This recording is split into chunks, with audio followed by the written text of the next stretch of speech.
So at the same time, obviously, there's a big soul-searching autopsy situation going on inside of the Democratic Party. What went wrong? What do they need to do moving forward to try to win back some of those working class voters who have been fleeing the party? Bernie Sanders has been pretty unvarnished in his critique of the Democrats and how they abandon working class voters. And he just recently sent out a campaign email that was not one of these normal, just like boilerplate fundraising pitches. This was clearly coming directly from him and continued that critique of the Democratic Party and also opened up some interesting possibilities for what Senator Sanders may be doing with his time in the future. Let's go ahead and put this up on the screen. I'm going to read this in full, guys, so just bear with me so you get the full sense of it. He says, I won't do it in the Bernie voice. Dear Brent, tough times. Not that. The American people understand that our economic and political systems are rigged. They know that the very rich get much richer while almost everyone else becomes poor. They know that we are moving rapidly into an oligarchic form of society. The Democrats ran a campaign protecting the status quo and tinkering around the edges. Trump and the Republicans campaigned on change and on smashing the existing order. Not surprisingly, the Republicans won. Unfortunately, the, quote, change that Republicans will bring about will make a bad situation worse and a society of gross inequality even more unequal, more unjust, and more bigoted. Will the Democratic leadership learn the lessons of their defeat and create a party that stands with the working class and is prepared to take on the enormously powerful special interests that dominate our economy, our media, and our political life? Highly unlikely. They are much too wedded to the billionaires and corporate interests that fund their campaigns. Given that reality, where do we go from here? That is a very serious question that needs a lot of discussion in the coming weeks and months. How do we expand our efforts to build a multiracial, multi-generational working class movement? How do we create a 50-state movement, not politics based on the Electoral College and battleground states? How do we deal with Citizens United and the ability of billionaires to buy elections? How do we recruit more working class candidates for office at levels of government? Should we be supporting independent candidates who are prepared to take on both parties? How do we better support union organizing? How do we put together listening sessions around the country that intentionally seek input from people who did not vote for Democrats in the last election? How do we best use social media to build our movement and combat the lies and disinformation coming from the billionaire class and right-wing media? How do we build sustainable and long-term issue-based organizing structures that live beyond individual campaigns? These are some of the political questions that together we need to address, and it is absolutely critical that you make your voice heard during this process, not me, us. That is the only way forward. In solidarity, Bernie Sanders. So obviously, Emily, this caught a lot of attention because it is, very critical of the Democratic Party. Says, like, are they going to get their act together? Probably not going to happen. Right. So where do we go from here? And, one of the things he floats is, hey, do we support candidates? He doesn't name check Dan Osborne. We have to think that that's somewhere in mind, who ran as an independent, but as a populist, and came very close to winning in a Senate seat in Nebraska. How do we get more working class people in? And the theory, the possibility here of a third party movement is also sort of overtly floated. So quite noteworthy coming from someone who still holds so much sway and so much influence. Well, and what he is saying is what we heard the voters say in Griffin's segment, which is the big theme to take away from that is people voted for change. They voted for change. They voted for change. And you don't tell people that you are a change agent effectively if you are Kamala Harris and you are defending the Biden administration's policies. Now, we can have a debate about whether Donald Trump is actually going to change Washington, but he convinces people that he is. That is his overarching message, that he is bringing fundamental change, not, as Bernie put it, tweaking around the edges or tinkering around the edges with different policies. It's not enough to talk about a child tax credit. You have to talk about why the system has created an environment where you need a child tax credit, where you need the government saying, oh, here, take a little bit more of your own damn money. Have a little bit more of it back for childcare. Have a little bit more of it back to pay for your babies. Like, that is the problem with the Democratic Party right now, is just assuming that's enough. Yeah, no, that's exactly right. And, I can harp on this, but I think Bernie is a model, a very unique model in American politics, not in global politics, but in American politics in particular, where I would love to know what those same ladies would say if we asked them, like, what do you think about Bernie Sanders? Because I think even though he's stylistically very different from Trump, very different than AOC, also though a New York character. Yes. Interesting parallel there. But, that people had that same sense of him. This is a fighter. This is someone who is focused on me and my life and is going to go to war against the forces that are arrayed against me and my family and are making life more difficult than they should be for me and for my kids to be able to find success. I mean, the immediate question that this raises is, okay, Bernie Sanders, 83 years old, like, what does this mean? What is he planning? And, people have floated like, is he going to launch a third party? Is that what this is leading to? I think that's probably very unlikely, just given, Bernie has been in politics for longer than either one of us has been alive by decades, right? And he knows that in the realities of the American system, like there's a reason that he was able to run as an independent, but caucuses with Democrats and ultimately ran as a Democrat in the Democratic Party, because there are just so many barriers to an independent or third party movement, especially in the post-Ross Perot era, being able to find any sort of significant success. I mean, if anyone could make it happen, it would be Bernie Sanders, because he still does have that, that base and that affection and that media and star power, et cetera, to command. I personally think it's unlikely that at this point in his life, he's going to go in that direction. But I am curious to see what he has in mind for his next act. I can tell you, I saw him speak last week, week before? I can't remember. Anyway, I saw him speak recently, and he's still got it. Let me tell you, there is no mental decline there going on. He is 83 years old, but mentally he is still extremely sharp and extremely powerful. So this could be a really interesting development here. He should be threatening them with it, even if he's not serious. It's like Trump with tariffs. Like, he should absolutely be threatening a third party, because someone has to put the fear of God into the Democratic elite.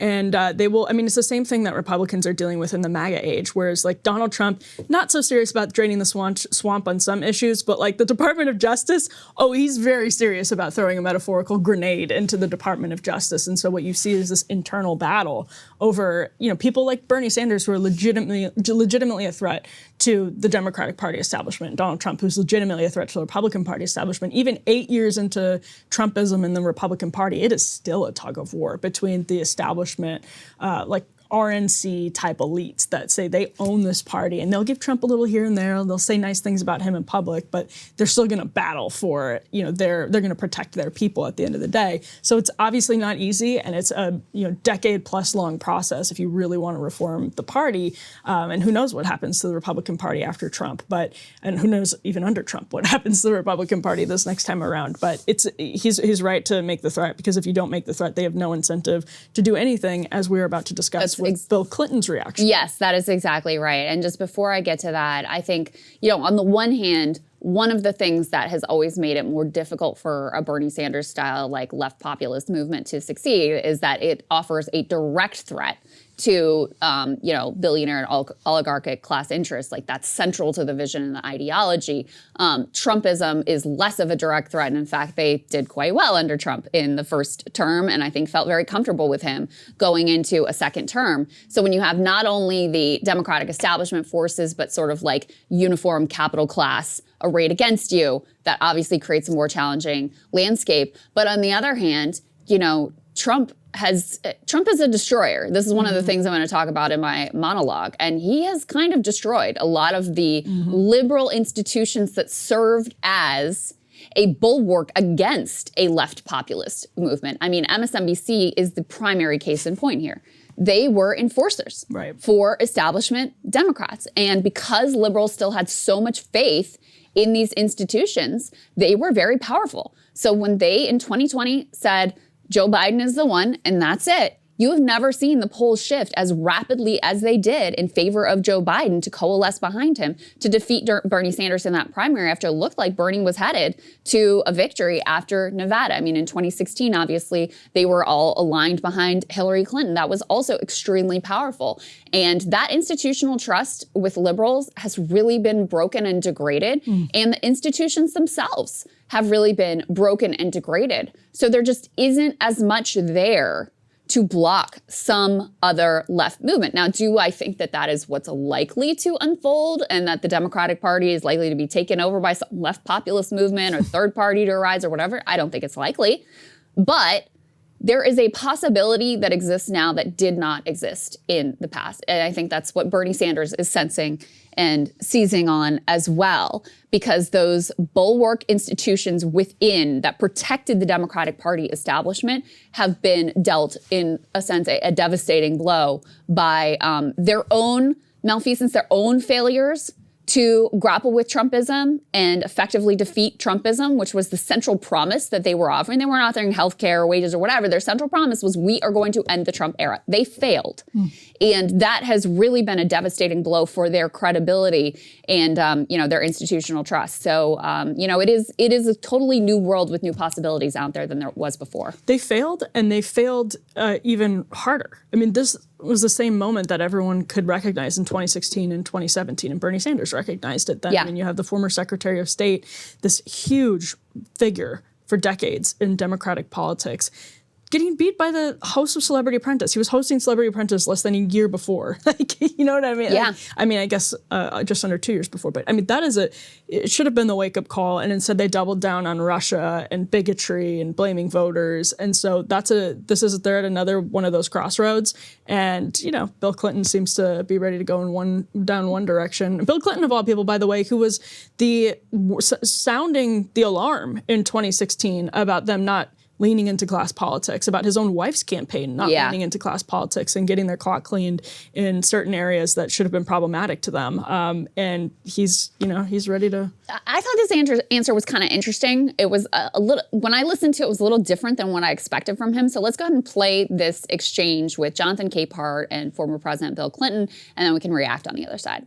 In demonizing all establishments and all people who wear a tie like you and me to work and have a good education, we are breaking down the legitimacy of not only people who may be too sanctimonious and too set in their ways in the past, but also people who actually know things that are very important for us today and very important for our continued growth and prosperity and harmony.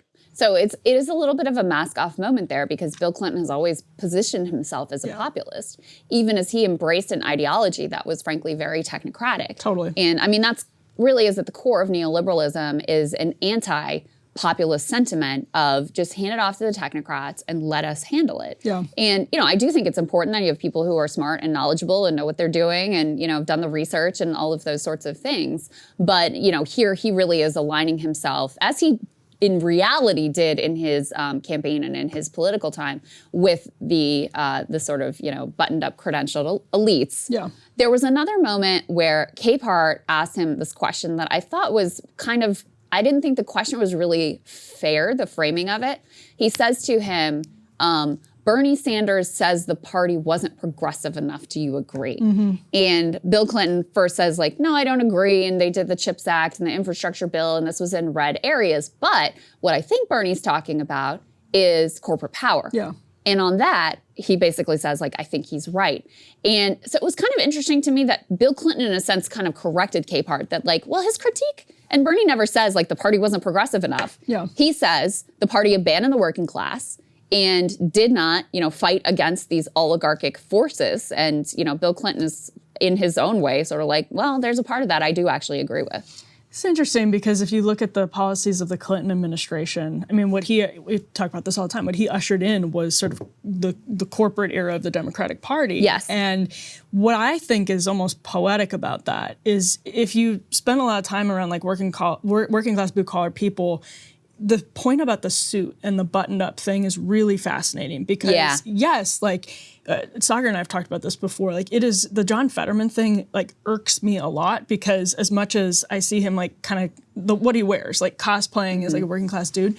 If you go to anybody in those communities, they'll be like, yeah, you damn well better wear a suit. Like if you know what I mean? Like that's a sign of like, that's what Bill Clinton is reacting to, that like even he grew up with nothing. Truly. And that was a sign of respect. It was a sign of like, you made it. Like you should be proud about upward mobility because that means you did something right. And it means you worked really hard and you like got to where you were and you have respect for the position. And the assumption that, you know, you have to be walking around in a t-shirt to, you know, impress people in working class communities is like insulting. That's not what Donald Trump does. Right. Exactly. Like Mitt Romney would go to the Iowa State Fair with his rolled up Brooks Brothers shirts. It's like disgusting. Yes.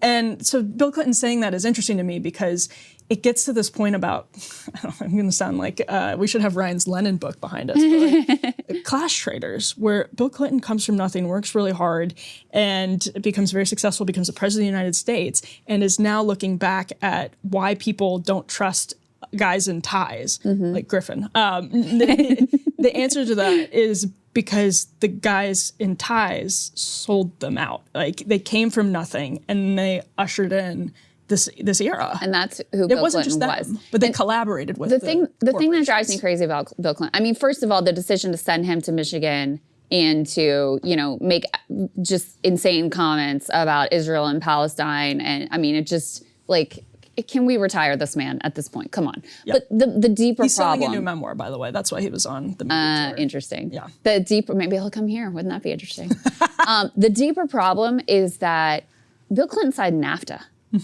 Yep. Bill Clinton pushed PNT, permanent normal trading relations with China. Yep.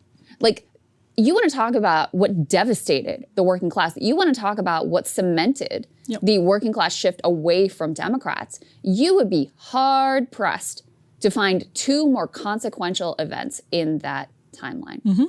And so for him to come out now and be like, you know, the corporate power thing, maybe he's got a point. It's like, you helped to author.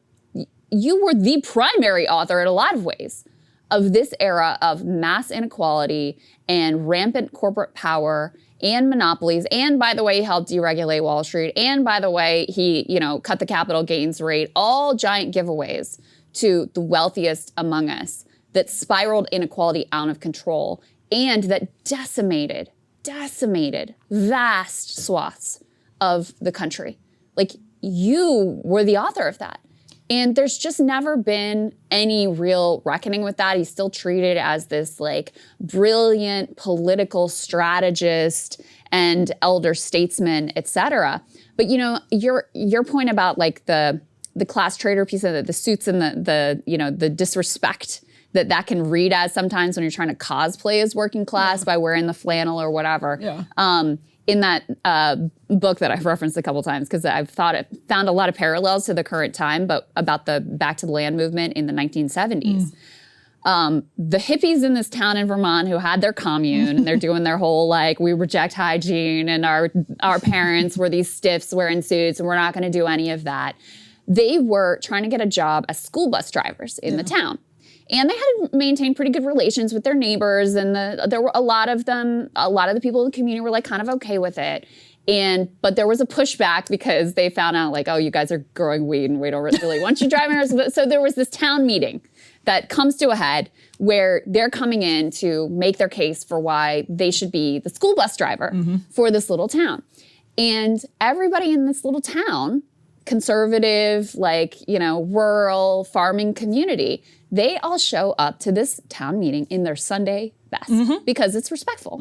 And the hippies, who many of them came from these like affluent, professional, middle class or upper middle class families. So interesting. They're sort of donning poverty as like a fashion statement, show up all dirty and muddy and smelly and hair crazy and whatever. So and right. And there was something about that also, I mean, that really rubbed people the wrong way of like, it's not cool and earthy that you're like this. It's disrespectful to, you know, to our town and our traditions and, you know, this meaning that we take really seriously. And so, I don't know, the Fetterman cosplay thing and the way that so many of these politicians try to cosplay something that they're not, I do think comes off as phony, and can at its worst come off as just like Insulting. Yeah, it's like, we believe that this office has dignity, don't you? We believe that. And like just the superficial signaling via clothing, it's Bill Clinton. I think the big problem with that interview is him still pointing the finger